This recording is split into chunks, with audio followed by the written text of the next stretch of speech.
Somebody was talking to me the other day, and they were saying that there's so much social pressure in the community, and it was so negative, and they were ready to move out.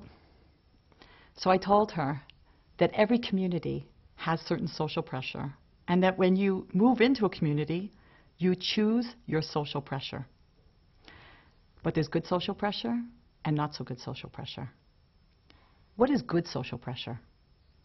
We chose a community where the social pressure is to get married, to work at your marriage, and to stay married.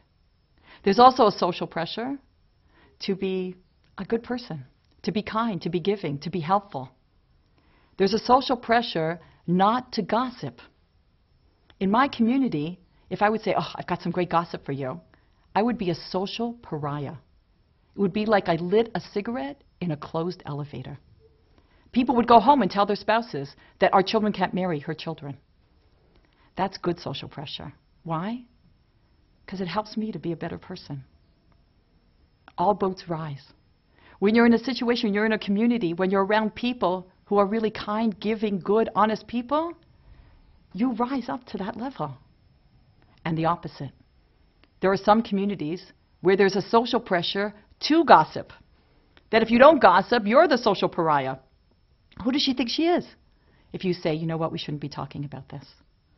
And in certain communities, there's a social pressure not to stay married, and not to even marry, and not to be faithful. When you choose your community, you choose your social pressure.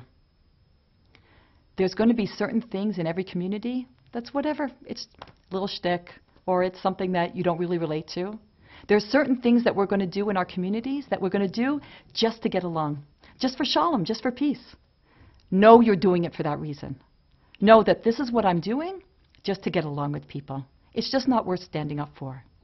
There are going to be certain things that are worth standing up for. That there's mistakes and there are things that are hurting people. You're going to take a stand. You have your good social pressure. You have the things you're going to go along with just for peace. And there's certain things you're going to take a stand for. Choose wisely.